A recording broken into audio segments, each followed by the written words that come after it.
कहा जाता है कि आदमी जहर से नहीं मरता लेकिन टेंशन से मर जाता है।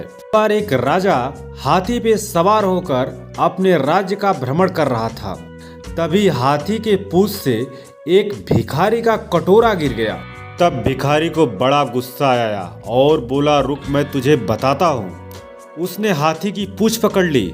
हाथी के लाख प्रयास के बावजूद भी हाथी एक कदम आगे नहीं बढ़ सका।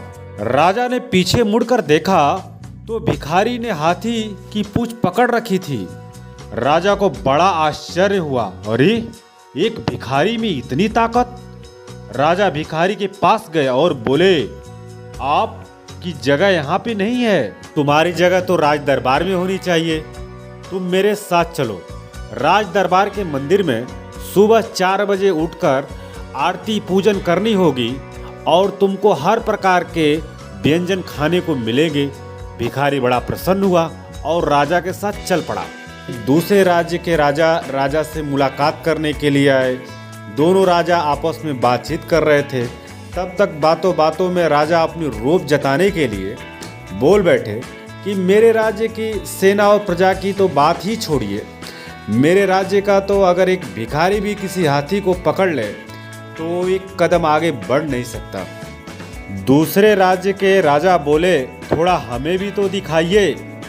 राजा ने भिखारी को बुलाए और बोले, देखो, इज्जत का सवाल है, नाक नहीं कटनी चाहिए। भिखारी बोला, ठीक है महाराज, आप निश्चिंत रहिए, आपकी नाक नहीं कटेगी। उसके बाद राज दरबार में एक हाथी को बुलाया गया। भिखारी हाथी की पूंछ पकड़ ली। हाथी को रोकने के लिए पूरा प्रयास किया, लेकिन इस बार तो पासा पलट चुका था।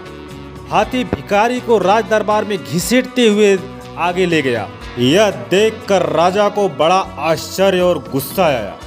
भिखारी से वो बोले, जब तुम फुटपाथ पे रहते थे, रूखा सूखा खाते थे, तुम्हारे अंदर इतनी ताकत थी। अब तो तुम राज दरबार के 56 प्रकार के भोजन करते हो, तब भी तुम इतने कमजोर कैसे हो गए? तब भिखारी मुस्कुराते हुए बोला, महाराज, मेरी ताकत को तो टेंशन खा गई।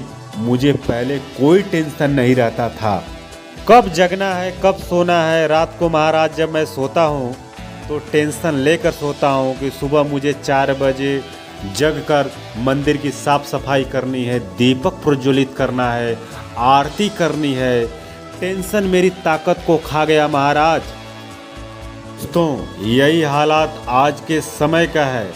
हम आप सभी जब सोते हैं तो हजारों टेंशन के साथ सोते हैं, जो हजारों बीमारियों को न्योता देती है, जबकि हम सभी लोगों को पता है कि टेंशन लेने से कुछ नहीं होने वाला। वही होगा जो ऊपर वाले को मंजूर होगा। फिर टेंशन लेने से क्या फायदा? दोस्तों, अपने मेहनत पर भरोसा रखिए। टेंशन आदमी का शरीर दीमक के तरह चाट जाता है। तो दोस्तों, आगे भी ऐसे ही प्रेरणादायक कहानियों एवं मोटिवेशन ऑडियो के लिए जुड़े रहिए हमारे YouTube चैनल इंस्पिरेशन की लहर के साथ। धन्यवाद।